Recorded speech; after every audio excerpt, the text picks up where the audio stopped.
katiwalian sa paggamit. No, kaya naman inaisampa ang impeachment ng ano, baka naman magkakasakit sila sa ginagawa nila. I know, sweldo. Hasan at pagpatay sa kahit sinong mamamayang Pilipino.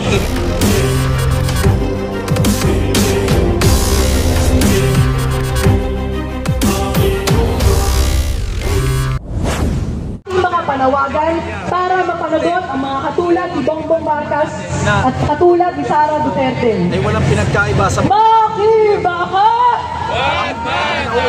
interes ng mga mayayaman at saka mga dynasty ang katulad nila, hindi ang masa. First time po atang magsalita dito yung kamag-anak ng nasunugan ng effigy natin. Salamat po.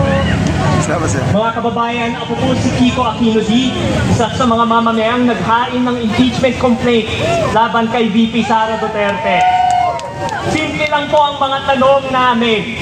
Tama ba ang paglustay ng pera ng DepEd sa kalagitnaan ng isang krisis sa edukasyon?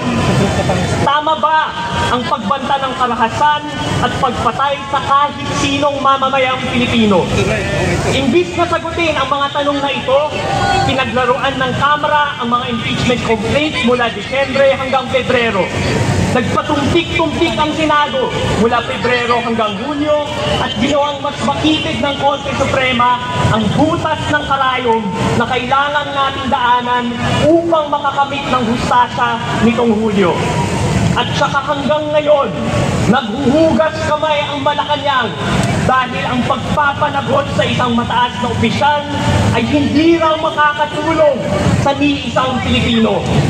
Hindi talaga nakakatulong ang impeachment sa mga makakapangyarihan. Pero baka nakakalimutan nila, hindi lang sila ang mga Pilipino. Pilipino tayong lahat. At habang hindi napapanagot ang katiwalian at impunity, Pilipino ang ninanakawan, Pilipino ang pinapatay. Habang asal Marcos Duterte ang naghahari sa ating mga institusyon, kapangyarihan ng iilan ang mananaig sa hustisya. Malakas na kalaban ang halimaw na may dalawang ulo. Isang larangan ng tunggilian lamang ang impeachment. Nandyan din ang ICC, nandyan din ang budget, nandyan din ang pagkamit ng tunay na hustisya para sa mga biktima ng diktadura, nandyan din ang 2028. May kanya-kanya tayong focus sa labang ito, pero ngayong araw, nagsasama-sama tayo sa panawagang Marcos Singilin! Panagutin! Sara Litisen! Sara now! Maraming salamat po. Magandang hapon po. Ako po si Von. Guys, ito po, inabot po sila ng ulan na napakalakas ngayon. Ngayon po ay nakahilata na po sila sa gitna ng kalsada. Ang ating mga nagrarally mga kaibigan, sa layo po na kanilang nilakad kanina, pagod, tapos biglang nabasa po sila. Sana po ay hindi po sila na baka naman magkakasakit sila sa ginagawa nila. I know, sweldo, edukasyon, karapatan, kasarinlan, at tunay na pagbabago, ipaglaban. Ayan, ACNCR, Union nakalagay. Ayan o.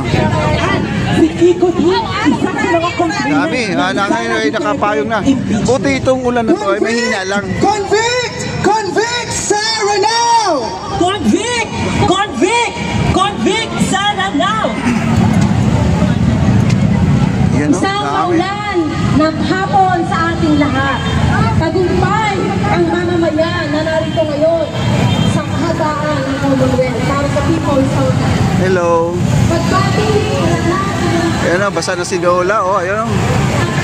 Grabe, ayun ang mga kabataan. Nakaupo na po sa kalsada mga kaibigan. Nakahilata na lang po sila.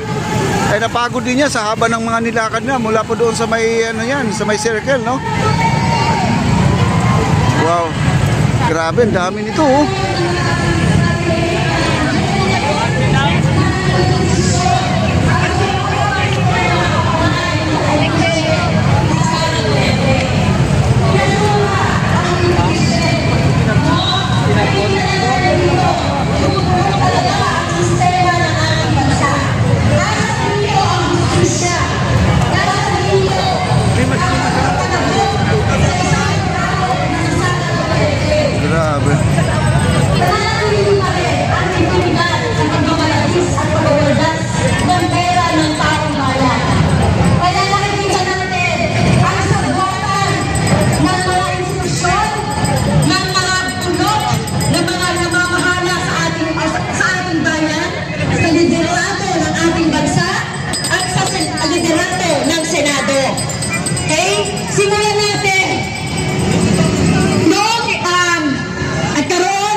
impeachment sa Senado. Sino ba ang kumontra na naman para forthwith or immediately ay trial o magkaroon ng trial? Sino ang kumontra? Ang Senado, liderato ng Senado. Walang iba kundi si Chis Escudero at ang iba pang mga liderato. At noong Friday na naman ay Ito yung mga nagrarally ngayon guys dito sa zona ng ating mahal na Pangulo, no? Ang dami nila. Ang lahat ng mga yung mga institusyon, yung ating si Marcos at ang Senado dito sa araw ng pagpapanagot ng basura sa impeachment. Ayun, basang-basa po. Buti na lang, tumigil na pong ulan guys. Walang 2023 ay pinulog pa natin. Ito, confidential funds na punong-puno ng katiwalian sa paggamit. No, kaya naman inaisampa ang impeachment noong 2025. Pinatagal ng Senado. No, ang dahilan nito ay yung mga paulit-ulit na sinasabi ni Mga Marcos bata, sa ayaw guys, na ang impeachment. Kaya sino ang dapat nasisihin kung bakit nagkakaroon ng delay sa pagpapanagot sa impeachment? Sino po? Si Marcos, ang liderato ng Senado, dahil inuuna pa yung mga personal na mga posisyon, personal na mga Mga interes bata pa kaya guys, oh. laban sa ustisya. Mga bata At na dito, no? ang Supreme Court naman ay inuna pa yung kapakanan ni Sara Duterte. Kaya yung binago-bago yung mga rules, no, nagkaroon ng pagbabago sa konstitusyon na tinago yung nasasaad sa konstitusyon. Kaya po, tayo po, hindi tayo titigil hanggang hindi mapatalsik si Sara Duterte. Tama ba? Patalsikin si Sara Duterte, i-impeach si Sara Duterte, tayo yung magsisilbing hukom at gagamitin natin ang buong lansangan para gawin natin korte. So tayo ay maniningil kay Sara Duterte, kay Marcos na nagpabaya. Marcos, singilin! Duterte panagutin! Duterte panagutin! Marcos singilin! Ang tao, ang bayan! Ngayon ay lumalaban! Ang tao, ang bayan! Malapit na po ito sa stage. Pagpalayang hapon po sa inyong lahat. Itong ika-4 na zona ni Bongbong Marcos, hindi lamang krisis pangkabuhayan, krisis pangkalusugan, at Kaya krisis po ang kaganapan dito sa ating rally guys, no? Malayo pa sila sa Sandigan Bayan dito, medyo siguro mga 2 kilometro pa. 1 kilometro kalahati siguro ang layo na pa mula sa Sandigan Bayan. Siwala ng publiko ang nagtulak ng impeachment ni Sara Duterte. At ngayon, pinapatunayan ang pagtanggi ng kaso ng impeachment ni Ayan, Sara nandito po, Duterte. dami pong tao. At iiwasan ng naghaharing uri ang pinaglalabang hustisya at pananagot hanggat nakakaya at nailulusot sa pamamagitan ng burokrasya at tinatawag nilang due processes. Nakabase ang pag-dismiss nila dito sa simpleng teknikalidad. Teknikalidad na hindi sinasagot ang mga krimen ni Sara Duterte sa taong bayan.